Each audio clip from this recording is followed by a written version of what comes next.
Bro, hi Ashwini ma'am. 2 பேரும் நல்லா இருக்கீங்கன்ட்டு நம்புகிறேன். குணா ப்ரோ, உங்கள் கோர்ஸ் ஜாயின் பண்ணுறதுக்கு முன்னாடி நான் ரொம்பவே மல்டி மேனிஃபெஸ்டேஷனுக்குள்ளே தான் இருந்தேன். ரொம்பவே ஓவர் திங்கிங்கில் இருந்தேன்.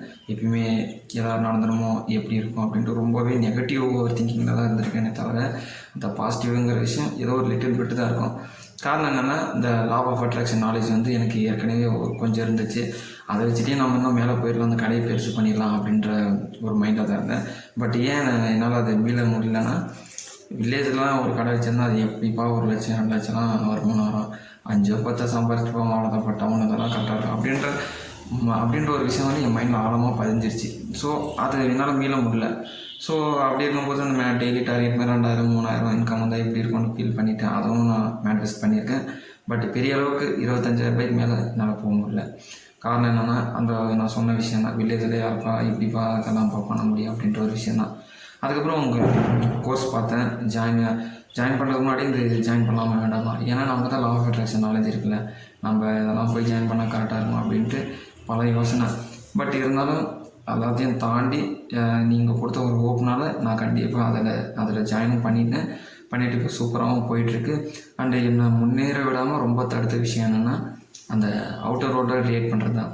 என்ன நடந்தாலும் அதோட ரியாக்ட் பண்ணிவிட்டு, இப்போ எக்ஸாம்பிளுக்கு வீட்டில் சண்டை நடக்குதா, சண்டை நடக்கும்போது எங்கேயாவது போயிடலாமா, ரொம்பவே டென்ஷன் ஆகிட்டு ஃப்ரஸ்ட்ரேஷன் வெளியே காட்ட மாட்டேன். பட் மனசுக்குள்ளேயே நான் ரொம்ப ஃப்ரஸ்ட்ரேஷன், ஆங்ஸைட்டி இப்படி ரொம்பவே நெகட்டிவில் தான் இருந்திருக்கேன். அதை என்னால் மீளவே முடியாது இருந்துச்சு. பட் அதெல்லாம் வெளியே வந்ததுக்கு காரணம் என்னென்னா, நீங்கள் சொன்ன அந்த ஒரு விஷயம் தான், அந்த அப்சர்வேஷன். என்னோடய மைண்டில் எந்த ஒரு தாட் வந்தாலும் அந்த மைண்டு நான் கிடையாது, நான் ஜஸ்ட் ஒரு கான்ஷியஸ்னஸ் தான், என் மைண்ட் இதெல்லாம் திங்க் பண்ணுது அப்படின்னு நான் அப்சர்வ் பண்ண ஆரம்பிச்சிட்டேன்.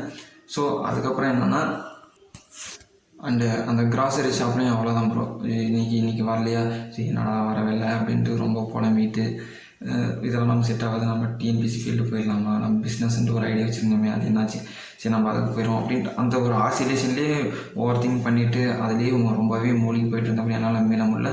பட் உங்கள் கோர்ஸ் ஜாயின் பண்ணதுக்கப்புறம் அந்த அப்சர்வேஷன்ற அந்த ஒரு விஷயம் தான் வரும். ஏன்னா ரொம்பவே நல்லாவே அது அந்த ஒரு ஸ்பெசிஃபிக் மூமெண்ட்டுன்னு சொன்னால் அந்த அப்சர்வேஷன் தான் நான் சொல்ல முடியும் ப்ரோ. ஏன்னா அது ரொம்ப நல்லாவே என்ன சேஞ்ச் பண்ணிடுச்சு, என்னால் அதை நல்லாவே அப்சர்வ் பண்ண முடியுது.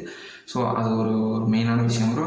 அண்டு உங்கள் செஷனில் ஜாயின் பண்ணதுக்கப்புறம் அந்த அப்சர்வேஷன் ஒரு விஷயம் எனக்கு ரொம்பவே ஸ்பெசிஃபிக் மூமெண்ட்டாக இருந்துச்சு ப்ரோ. அண்ட் அந்த குவாண்டம் அந்த ஒரு விஷயம் ப்ரோ ரொம்பவே ஒரு புது ஸ்கில்லை கற்றுக்கிட்ட மாதிரி இருந்துச்சு, ஒரு லைஃப் டைம் செட்டில்மெண்ட் மாதிரி. ரொம்ப நாலேஜபிளாக இருந்துச்சு ப்ரோ, ரொம்பவே எனக்கு ஹெல்ப்ஃபுல்லாக இருந்துச்சு. அண்டு ரொம்பவே ஹாப்பியாக இருக்கு bro. Thank you Guna bro. And அந்த ஷிஃப்ட்டு நடந்ததுக்கப்புறம் அந்த அப்சர்வேஷன், அந்த குவாண்டம் அதெல்லாம் தெரிஞ்சதுக்கப்புறம் எனக்குள்ளேயே நான் நோட் பண்ண ஆரம்பிச்சிட்டேன். என்னை நானே அப்சர்வ் பண்ண ஆரம்பிச்சிட்டேன். இதெல்லாம் நான் பண்ணிகிட்ருக்கேன், இதெல்லாம் நான் செஞ்சிட்ருக்கேன். ஸோ இது இன்னும் நம்ம டெவலப் பண்ணணுன்ட்டு நான் அந்த அப்சர்வேஷன் மோட்லேயே தான் நிறைய டைம் இருக்கேன். அந்த குவாண்டம் தெரிஞ்சதுக்கப்புறம் நான் ஒரு நாளைக்கு எடுத்துக்கிட்டு பார்த்தீங்கன்னா, அதை ரொம்ப ஒரு 2 to 3 டைம்ஸ் அந்த ஸ்டேட் ஆஃப் பீயிங்குள்ளே போயிடுவேன். இது நடந்தது ஒரு 3 months இருந்தால் எப்படி இருக்கும் அப்படின்ட்டு அந்த ஃபீல்குள்ளேயே போயிடுவேன். டெஃபினட்டாக அது எனக்கு ஒரு பெரிய அச்சீவ்மெண்ட் தான். கண்டிப்பாக என்னோடய மேனிஃபெஸ்டேஷன் அது எக்ஸிஸ்டாக இருக்குது.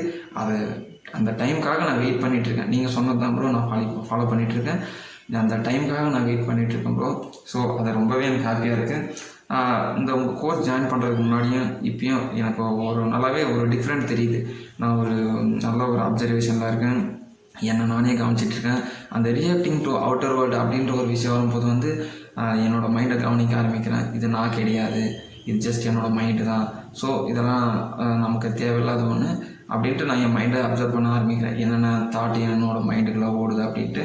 அண்டு ரொம்பவே சந்தோஷமாக இருக்குது ப்ரோ. உங்கள் கோர்ஸ் ஜாயின் பண்ணதுக்கப்புறம் தான் இதெல்லாம் நடந்திருக்கு. ரொம்பவே நன்றி ப்ரோ.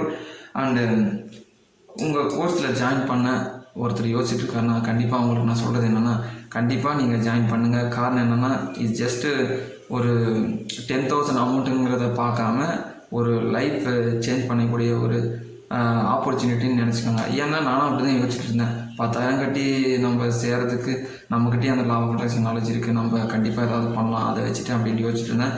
பட் இதுக்குள்ளே வந்து பார்த்ததுக்கப்புறம் தான் எனக்கு தெரியுது நிறைய விஷயம் இருக்குது, ரொம்பவே யூஸ்ஃபுல்லாக இருக்கும். ஸோ அந்த குவாண்டமுங்கிற விஷயம் ரொம்பவே, அந்த அப்சர்வேஷனும் குவாண்டமுங்கிற விஷயம் எனக்கு ரொம்பவே இம்ப்ரெஸ் ஆகிடுச்சு. ஒரு புது ஸ்கில்லை கற்றுக்கிட்ட மாதிரி இருந்துச்சு. நானும் ஃபஸ்ட்டு யோசிக்கிறேன் இந்த 10,000 கட்டி சேரணுமா அப்படின்ட்டு யோசிச்சுட்டு இருந்தேன். பட் இது ரொம்பவே எனக்கு ரொம்ப யூஸ்ஃபுல்லாக இருந்துச்சு. யாராவது அந்த மாதிரி இருந்ததுன்னா கண்டிப்பாக குணா ப்ரோ கோர்ஸ் ஜாயின் பண்ணுங்கள், உங்கள் லைஃப் கண்டிப்பாக சேஞ்ச் ஆகும். And thank you Guna bro, thank you வாட்சிங் மேம்.